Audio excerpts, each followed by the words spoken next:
So this is a bait I've been really excited to share with you guys. It's the new Man Gobius.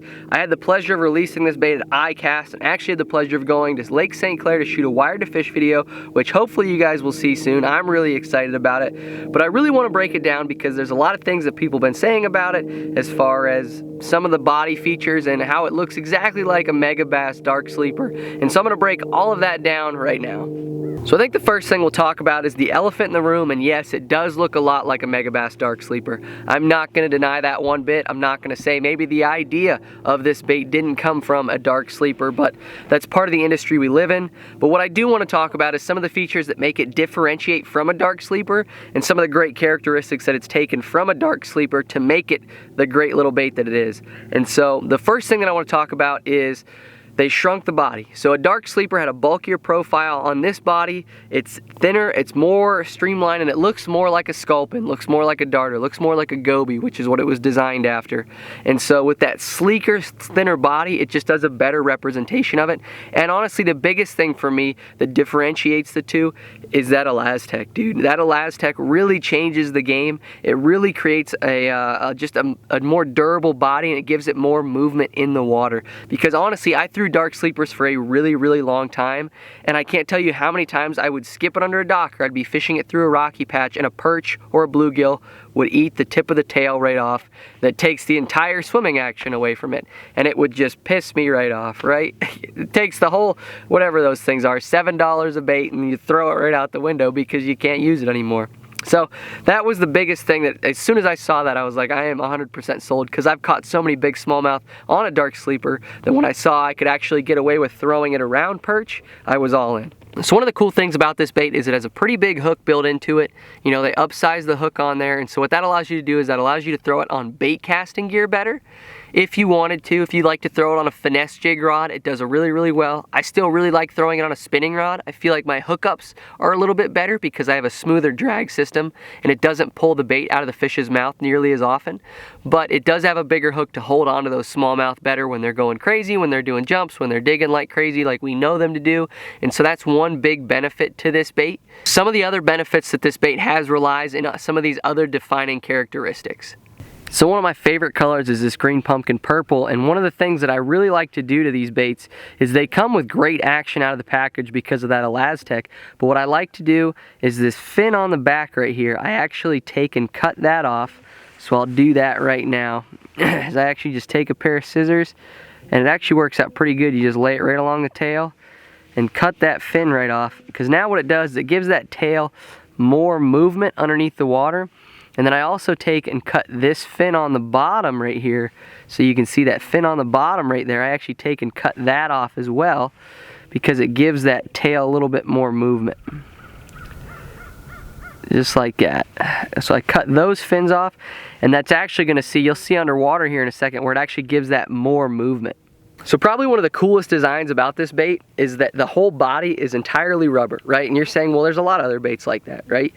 But the cool part is the entire weight system around it, even the nose of the bait, is really coated in rubber. What makes that so good is one of the places that I had the pleasure of testing it out was the St. Lawrence, which we know is littered with boulders and with current. And so what I was doing was throwing it into the current, able to bounce it through all of these rocks.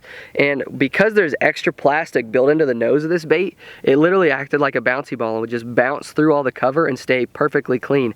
And so anywhere I would get hung up on a Ned rig or a football jig or a drop shot, I could huck this bait and easily get it through there without ever having to worry about getting it hung up, and it just honestly came through there amazingly. The other great design about this bait is with that weight system, how it's transferred along the bottom, is the bait actually glides down to the bottom, and so the heavier the bait actually is, the more elongated that weight is, and the more it actually glides. So even though it's a heavier bait, when you get to that 3/4, it glides so much to the bottom that with how upfeeding a lot of fish are, they actually come up to eat it. So it actually gets you more bites that way. And then when it hits the bottom, it literally glides. And so it acts almost exactly like a darter does when it hits the bottom, is it just hops up and then scoots along the bottom, which is a really great presentation for when those fish are being really finicky. So a word to the wise though, one thing I have noticed is when you set the hook with this bait, if you do a jack 'em hook set, you're more apt to lose fish, it seems like in my mind. If you do a reel and lean on them, then you seem like you actually bury that hook home and you land almost every single one of those fish because of how the body of that bait is. That weight is positioned on the back and it acts just like a jig when you get the right hook set into them. It pins it right in the roof of their mouth, and so that way it's really impossible for them to shake it. Once they get it that way, it's almost a guaranteed home run. But again, if I throw it with a bait caster, I like to reel and then hit them, you know, trying to make sure that it's tight, because you have to turn the bait in those fish's mouths. Versus if I'm on a spinning rod, I never jack them. It seems like if I hit them real hard, I miss every single one of them. I have to reel, lean, and then as soon as they start to dig, they got it, and they're not going anywhere. And that was predominantly with smallmouth. That's where this bait really dominates, but it's also a phenomenal largemouth bait for you clear water guys. So even though it's called a Z-Man Gobius, it doesn't actually have to represent a goby. The sweet part about how the action of this bait is it acts a lot like a tube does. The only added benefit is you have that little kicker on there that acts like a swim bait. So you can reel it along the bottom, or you can hop it just like you would a tube. But you still get that snapping and rolling action of it. I can't tell you how many times I've been throwing this bait, caught 20, 30 fish on it, had something chew the tail of it off, and I just kept using it because it worked so good snapping it off the bottom that they just kept eating it. And so that's one thing that works out really cool with it. And so it imitates crayfish, it imitates gobies, and it also imitates sculpins and darters and whatnot like I talked about earlier. Because if you live on a clear body of water, or pretty much any body of water, there's some kind of bait fish that relates to the bottom. Whether it be sculpins, darters, etc. in clear water fisheries, or honestly, I don't even know what kind of bait fish are in your fisheries, but there's something that is dark on top, light on the bottom, and lives on the bottom, and the Gobius is a great way to imitate that, just with how the action of it is and how it scoots along the bottom. It just does a really good job of being lifelike with that 3D printed imagery on there. It's hard to beat.